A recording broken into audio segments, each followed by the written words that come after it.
नमस्कार, हिमाचल बुलेटिन में आपका स्वागत है। आज के मुख्य समाचार। शिमला जिला के रामपुर विधानसभा क्षेत्र के लिए 124 करोड़ रुपए की विकासात्मक परियोजनाओं के उद्घाटन व शिलान्यास। मुख्यमंत्री ने धर्मशाला में साइक्लोथॉन और जागरूकता अभियान रैली को किया हरी झंडी दिखाकर रवाना। मुख्यमंत्री ने श्री पुष्कर सिंह धामी को उपचुनाव में ऐतिहासिक जीत पर दी बधाई। मुख्यमंत्री ने धर्मशाला में कांगड़ा घाटी ग्रीष्मोत्सव 2022 का किया उद्घाटन। और अब समाचार विस्तार से।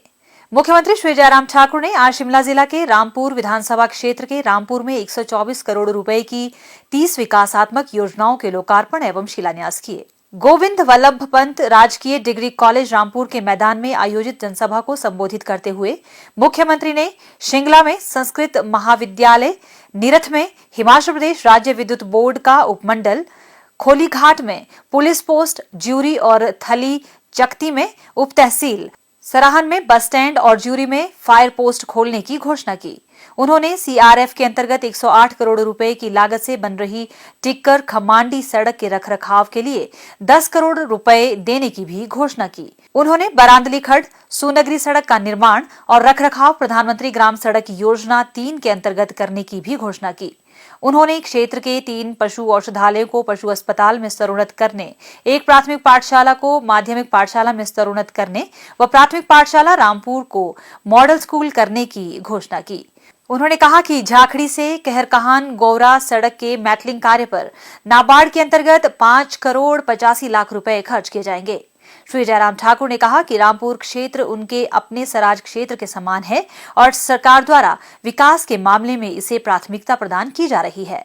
मुख्यमंत्री ने कहा, हमने पहली कैबिनेट की बैठक में निर्णय किया कि 70 साल के ऊपर बुजुर्गों के लिए सबके लिए पेंशन का प्रावधान होगा और 70 साल की पेंशन के साथ साथ में पिछले साल हमने तय किया कि 65 साल से ऊपर जितने भी हमारी माताएं हैं उनको भी पेंशन का प्रावधान करेंगे। उनके लिए पेंशन का प्रावधान किया और अब की बार सब साथियों ने कहा कि नहीं 65 नहीं, अब इसको 60 करना चाहिए।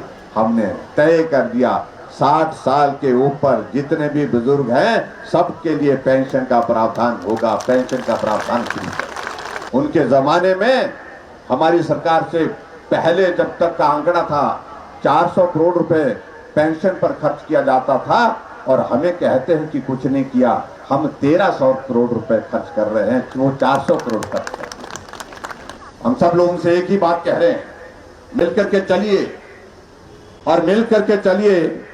ये रामपुर निश्चित रूप से एक दिन निश्चित रूप से हमारे साथ चलेगा, मोदी जी के साथ चलेगा, ऐसा मुझे पूरा भरोसा है। आज मैं अभी देख रहा था थोड़ी देर पहले उत्तराखंड के एक विधानसभा का चुनाव था, उपचुनाव था। उस चुनाव का परिणाम निकला तो वहां के जो मुख्यमंत्री धामी जी चुनाव लड़े और सबकी जमानत जब्त करके जो है 55,000 वोटों से जीते हैं। अभी 3 घंटे पहले की समाचार की खबर। अभी प्रधानमंत्री नरेंद्र भाई मोदी जी शिमला आए थे और शिमला आकर के जिस प्रकार से उन्हें कार्यक्रम में अपनी बात कही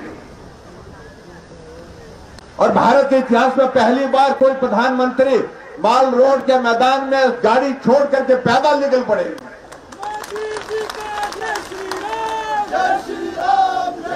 लोगों से मिलने के लिए, लोगों से बात करने के लिए। सुरक्षा के लोग बोलते रहे कि मुश्किल है, नहीं करना चाहिए, बिल्कुल नहीं करना चाहिए, लेकिन मोदी जी ने कहा कि मुझे मिलना है। मेरे हिमाचल के लोग हैं, मैंने वर्षों जिंदगी के इनके साथ यहां पर गुजारे हैं। आज मेरा मन कह रहा है कि मैं फिर से एक बार उसी तरह से इस माल रोड के स्कैंडल पॉइंट से लेकर के रानी झांसी पार्क तक पैदल चल करके वहां पर पहुंचूं। और वो गए और लोगों ने उनको सर आंखों पर बिठाया।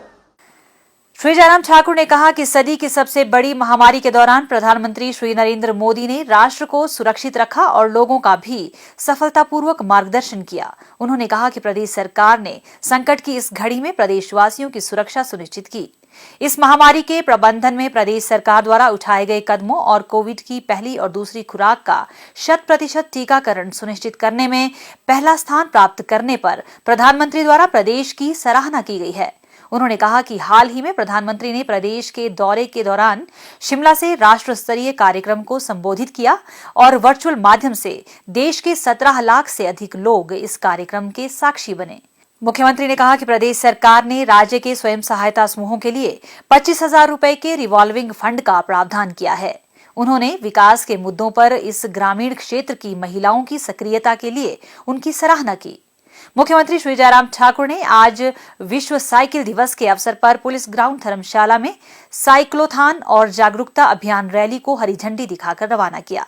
इस रैली का समापन युवा सेवाएं और खेल इंडोर कॉम्प्लेक्स में हुआ। रैली का आयोजन धर्मशाला स्मार्ट सिटी मिशन द्वारा किया गया। इस अवसर पर मुख्यमंत्री ने आयोजन की सराहना करते हुए कहा कि इससे साइकिल का उपयोग करने के संदेश का प्रचार प्रसार करने में मदद मिलेगी। उन्होंने कहा कि साइकिल न केवल यातायात का प्रदूषण रहित दोपहिया साधन है, बल्कि यह शारीरिक फिटनेस को भी बढ़ावा देता है। उन्होंने इस आयोजन में भाग लेने के लिए युवाओं की सराहना करते हुए कहा कि यह अन्य युवाओं को आकर्षित करने में सहायक सिद्ध होगा। इससे पूर्व मुख्यमंत्री ने सर्किट हाउस धर्मशाला में जन शिकायतें भी सुनी।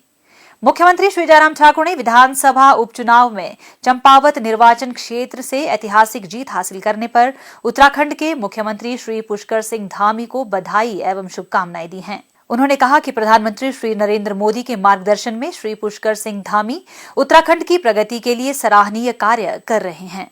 मुख्यमंत्री ने आशा व्यक्त की कि श्री पुष्कर सिंह धामी के दूरदर्शी नेतृत्व में आने वाले वर्षों में उत्तराखंड तीव्र गति से विकास सुनिश्चित करेगा।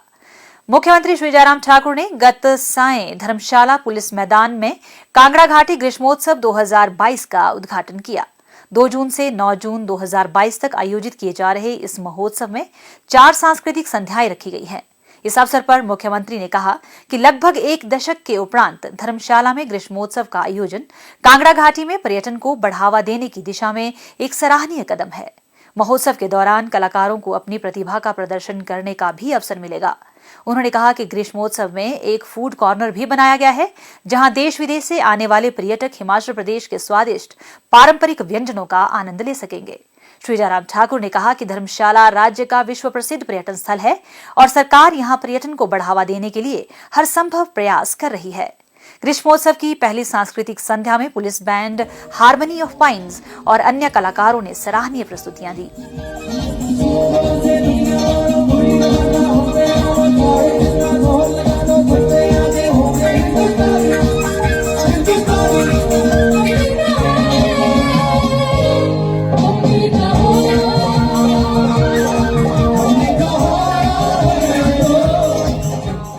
हिमाचल बुलेटिन देखने के लिए सब्सक्राइब करें YouTube channel IPR Himachal, follow करें Twitter @DPRHP, लाइक करें Facebook page information and public relations department Himachal Pradesh, visit करें वेबसाइट www.himachalpr.gov.in। इस अंक में इतना ही। कल फिर होगी मुलाकात। दीजिए इजाजत। नमस्कार।